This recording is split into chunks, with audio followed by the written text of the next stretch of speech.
Olá pessoal, tudo bem? Nós estamos na nossa série de vídeos sobre profecias, escatologia, final dos tempos, e hoje nós vamos falar sobre uma temática muito importante, a tão aguardada teoria do arrebatamento pré-tribulacionista.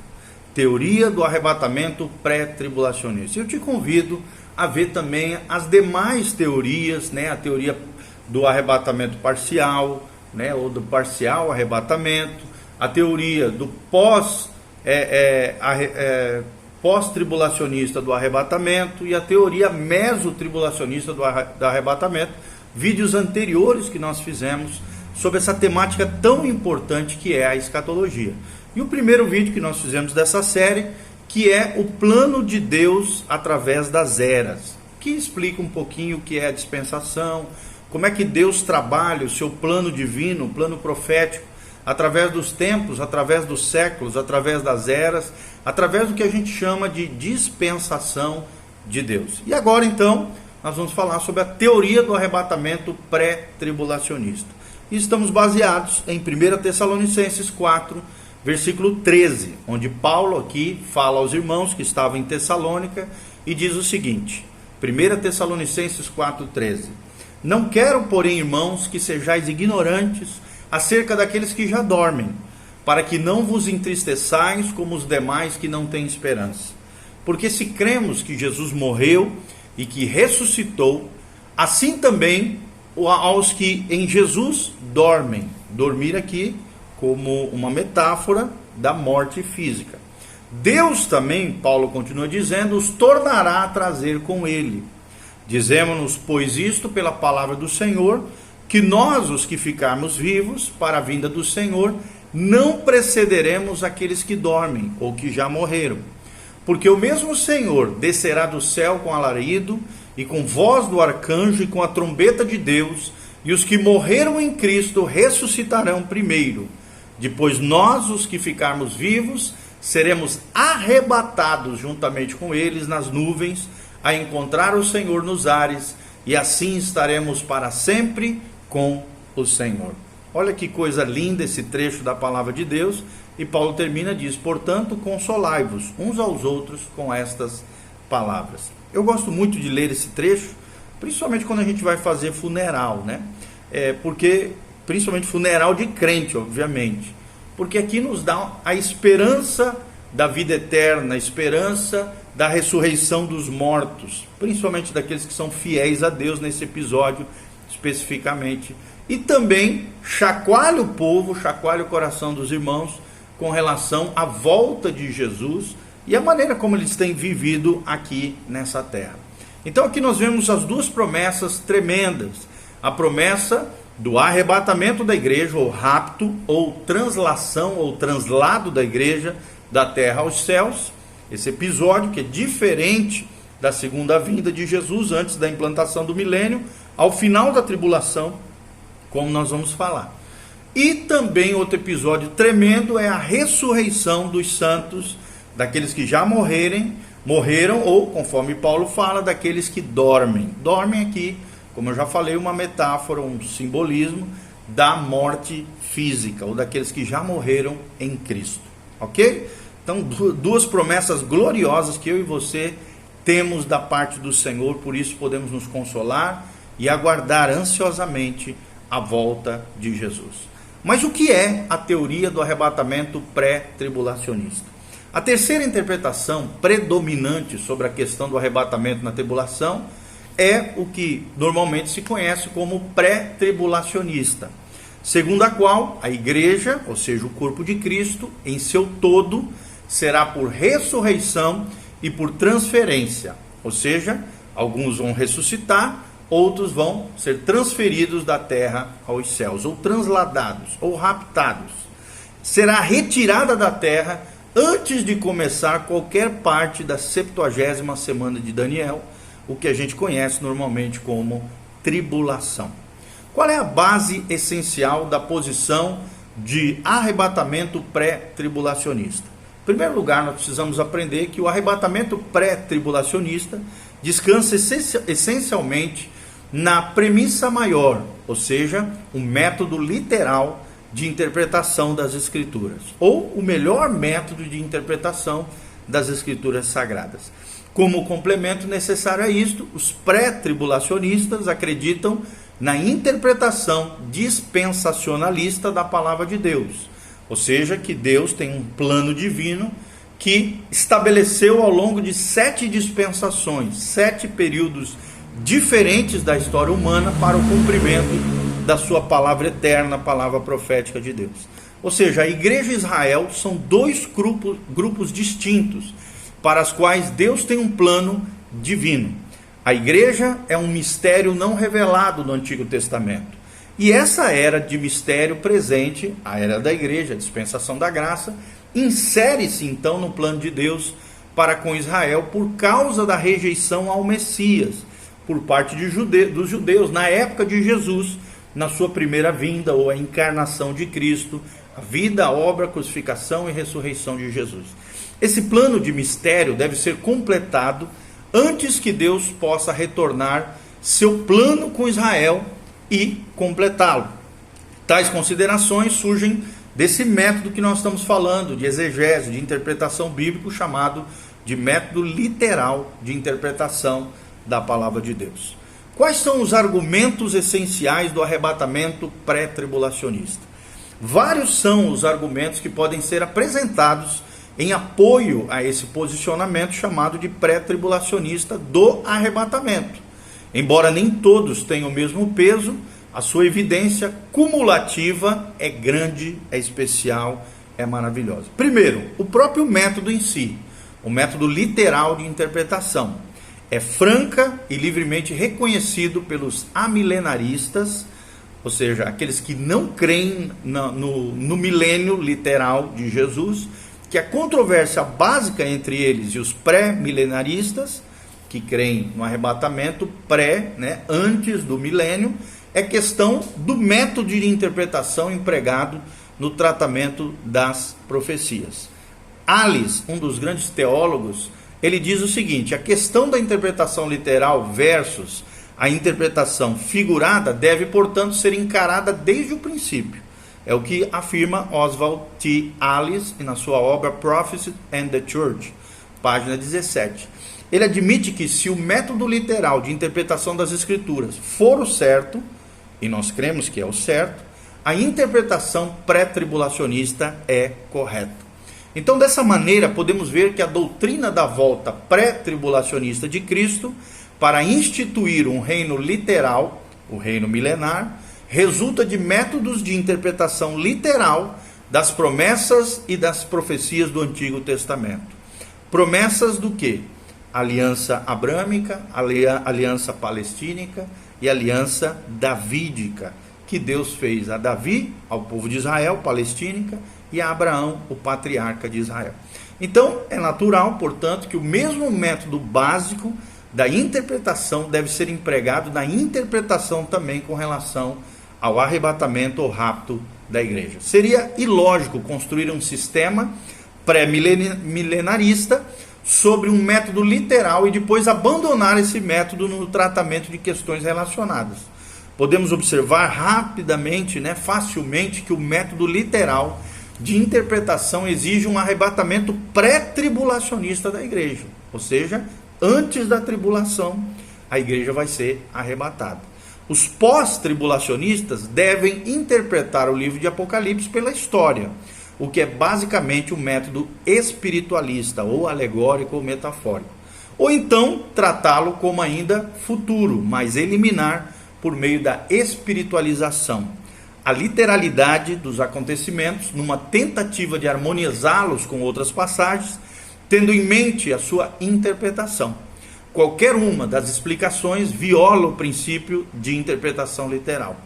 Já os mesotribulacionistas, como nós já falamos em vídeos anteriores, aplicarão o método literal de interpretação à última metade da 70ª semana, mas vão espiritualizar os acontecimentos da primeira metade da tribulação ou princípio de dores, para permitir que a igreja passe por um breve período da tribulação, os primeiros 3 anos e meio iniciais.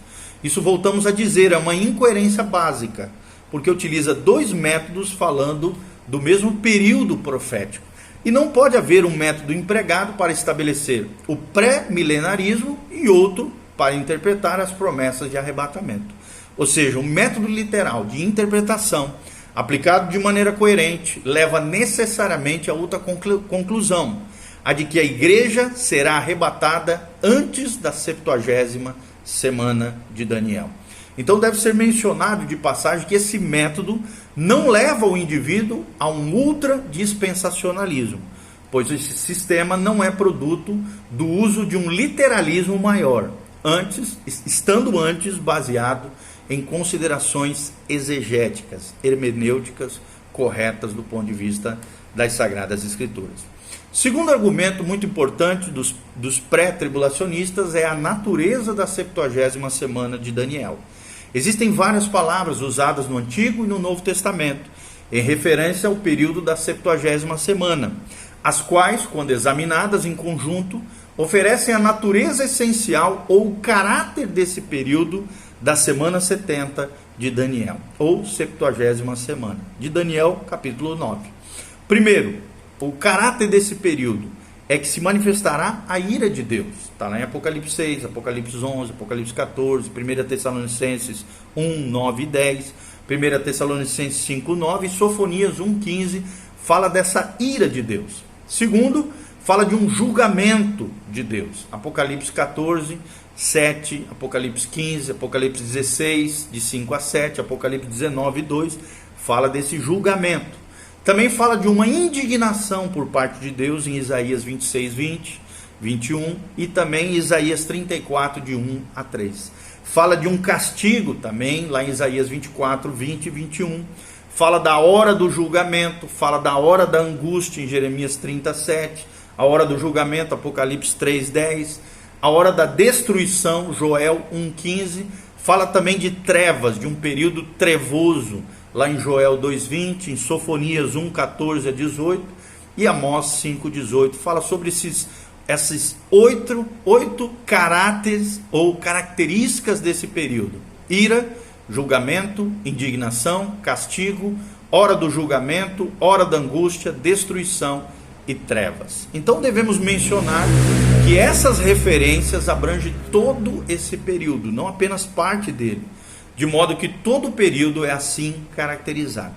Então, no que diz respeito à natureza da tribulação, apesar de limitá-la à última metade da semana, Harrison afirma o seguinte: vamos entender claramente a natureza da tribulação, que é a ira divina.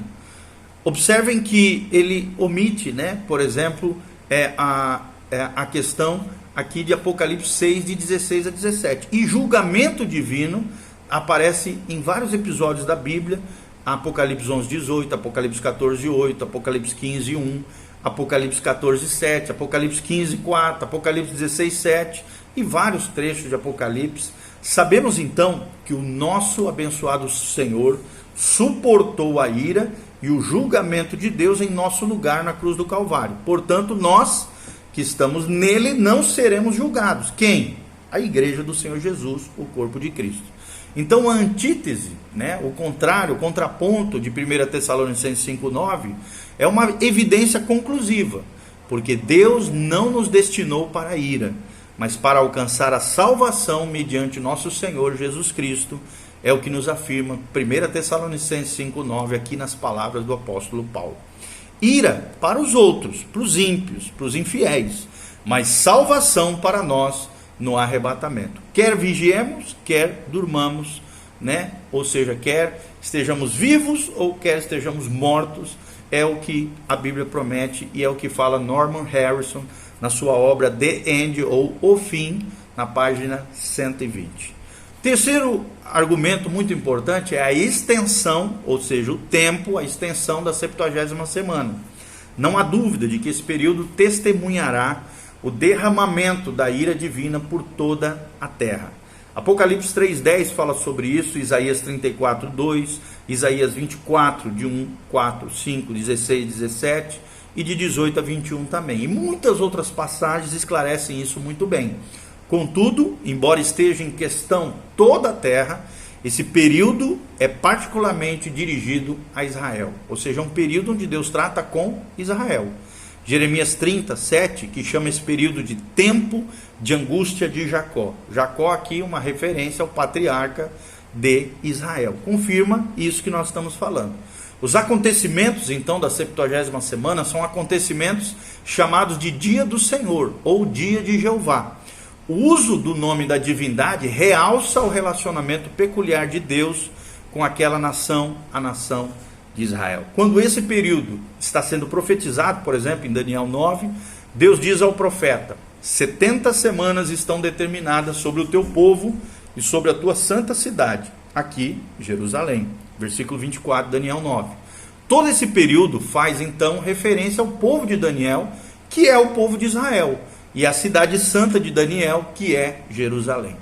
Visto que muitas passagens do Novo Testamento, como Efésios 3, de 1 a 6, Colossenses 1, de 25 a 27, mostram claramente que a igreja é um mistério e sua natureza, como um corpo composto por judeus e gentios, não foi manifestada no Antigo Testamento, a igreja não poderia estar nessa e em nenhuma outra profecia do Antigo Testamento, já que a igreja não teve a sua existência senão depois da morte de Cristo e com a descida do Espírito Santo, depois da ressurreição de Cristo e depois da ascensão de Cristo, relatada em Efésios 1, 19 a 20.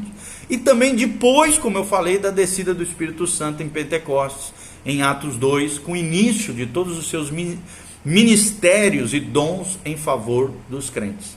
Então não poderia constar das primeiras 69ª semanas dessas profecias, já que a igreja não faz parte das primeiras 69 semanas de Daniel, que estão relacionadas apenas ao plano de Deus para com o povo de Israel. Ela não pode fazer parte da 70ª semana, que está mais uma vez relacionada ao plano de Deus para Israel, depois que o mistério do plano de Deus, que é a igreja, for concluído. Então, no extenso tratamento de cada passagem importante da palavra sobre tribulação, William Kelly, fala na sua obra Lectures on the Second Coming of the Lord Jesus Christ, ou seja, leituras da segunda vinda do Senhor Jesus Cristo, na página 186 a 237, em que lida com essas passagens como Mateus 24, Daniel 12, Lucas 21, Marcos 13, Jeremias 30, Apocalipse 7, Kelly conclui da seguinte maneira sobre isso que nós estamos falando. A posição aqui sustentada segue uma investigação precisa de todas essas passagens distintas que as Escrituras oferecem sobre a grande tribulação. Eu ficaria, diz Kelly aqui, esse teólogo, eu ficaria grata a qualquer um que me apresentasse outras passagens que se referem a ela, mas não as conheço. Exijo daqueles que sejam capazes de apontar uma palavra que se supõe que um cristão ou a igreja estejam na terra quando chegar a grande tribulação. Não vimos que a doutrina do Antigo e do Novo Testamento, de Jeremias, de Daniel, do Senhor Jesus Cristo e do apóstolo João, é esta: que logo antes de o Senhor aparecer em glória, surgirá o último e inigualável sofrimento de Israel, apesar de Jacó vir a ser salvo, e que haverá uma grande tribulação, da qual surge uma multidão de gentios, mas tanto Jacó quanto os gentios são totalmente distintos dos cristãos ou da igreja, nessa dispensação da graça. No que diz respeito aos cristãos, a promessa positiva do Senhor é que aqueles que mantiverem a palavra de sua paciência, Ele livrará da hora do juízo, que está prestes a vir sobre todo o mundo habitável, para provar os que habitam sobre a terra. É o que nos fala Kelly na página 235 da sua obra. Então devemos concluir com o autor, que acabamos de citar, que todas as passagens que tratam da tribulação se relacionam ao plano de Deus para com Israel, e não com a igreja. Então a finalidade da tribulação impede que a igreja dela participe, como pensam os mesotribulacionistas e os pós-tribulacionistas. Ok? O quarto argumento, a favor do pré-tribulacionismo, é o propósito da 70ª semana. Qual é o propósito da 70ª semana? é o que nós vamos abordar no vídeo seguinte. Eu te convido a continuar conosco, siga-nos nas redes sociais, aperta no link aí debaixo do YouTube, aparece todos os sites, Instagram, YouTube, né? Você pode também semear na nossa vida, nos nossos ministérios, conheça mais o nosso trabalho através das redes sociais. Eu te convido a continuar conosco, esse é o primeiro vídeo que vai estar falando sobre a posição pré-tribulacionista do arrebatamento da igreja. Te convido ao segundo vídeo, logo em seguida, compartilhe com outras pessoas. Maranata, vem Senhor Jesus, prepara-te para encontrares com Deus. Viva uma vida correta, honesta, sincera, em santificação e honra diante de Deus e diante dos homens, porque Jesus está voltando. Põe em ordem a tua casa, põe em ordem a tua vida, se arrependa dos seus pecados e santifique-se diante de Deus. Louvado seja o nome do Senhor. Continue conosco. O propósito da 70ª semana vai ser tratado no vídeo a seguir. Amém?